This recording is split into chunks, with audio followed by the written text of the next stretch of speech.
হাত মেলালে, আলিঙ্গন করলে, একসঙ্গে খেলে বা এক গ্লাসের জল পান করলেও ছড়ায় না। তাহলে কিভাবে ছড়ায়? কেন তুই জানিস না?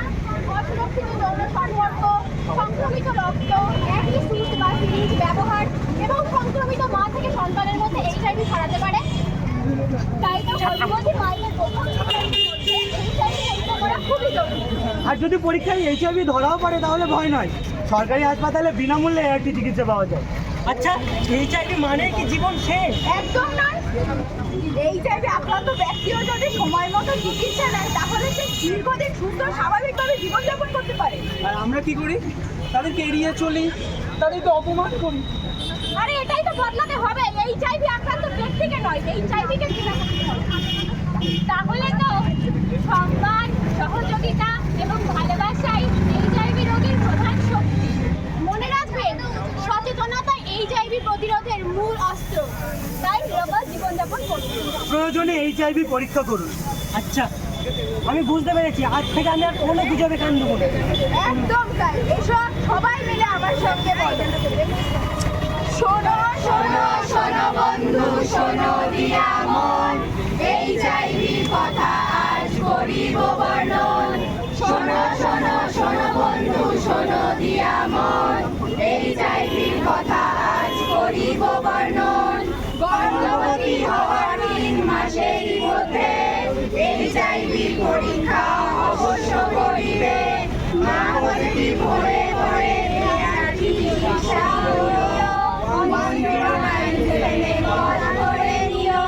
শোনো শোনো শোনো বন্ধু, শোনো দিয়া মন, এইচআইভির কথা আজ করিব বর্ণন।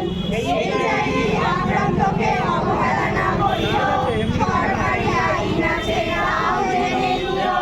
এসো এসো এসো আমরা বিভেদ ভুলে বাঁচি, এইচআইভি মুক্ত দেশ আমরা গড়ে তুলি। এইচআইভি হ্যালো গাইস, আপনারা দেখছেন নিউজ নে ছক্কা খুঁটে খা, আর আমি আছি আপনাদের সাথে, আপনাদের সকলের প্রিয় হোস্ট সায়র। আজ আমরা চলে এসেছি তেঁতুলিয়া বাস স্ট্যান্ডে। এখানে শহীদ নুরুল ইসলাম মহাবিদ্যালয়ের জাতীয় সেবা প্রকল্প অর্থাৎ এনএসএস ইউনিটের উদ্যোগে একটি সচেতনতামূলক অনুষ্ঠানের আয়োজন করা হয়েছে। এদের উদ্দেশ্য কী কী কর্মসূচি এরা গ্রহণ করেছে, এই সমস্ত কিছু জেনে নেওয়ার জন্য আমরা সরাসরি চলে যাব শহীদ নুরুল ইসলাম মহাবিদ্যালয়ের জাতীয় সেবা প্রকল্পের এনএসএস ইউনিটের একজন স্বেচ্ছাসেবকের কাছে। চলুন আমরা তার কাছ থেকে জেনে নিই আজকের অনুষ্ঠানের মূল বিষয়গুলো। আপনারা এতক্ষণ যে নাটকটি দেখলেন সেটি শুধুমাত্র একটি নাটক নয়, এটি আপনাদের কাছে একটি বার্তা এবং একটি সচেতনমূলক বার্তা।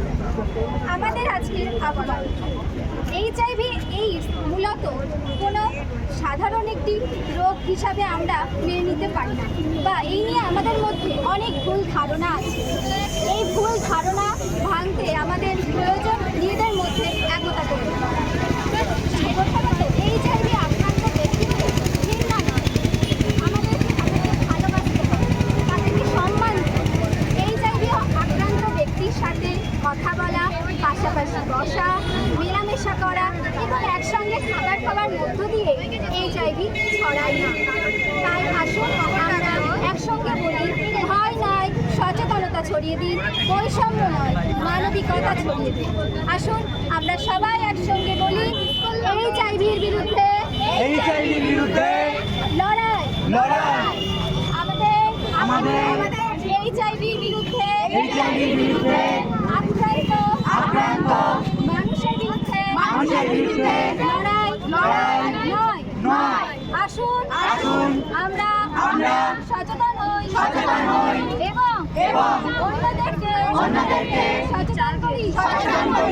এইচআইভি ও এইডস মুক্ত ভারত গড়ে তুলি। একটু সবাই দাঁড়ান। দাঁড়াবেন, একটু সবাই দাঁড়াবেন। আমরা এবার একটা হিউম্যান রিবন করব, সবাই অংশগ্রহণ করবেন।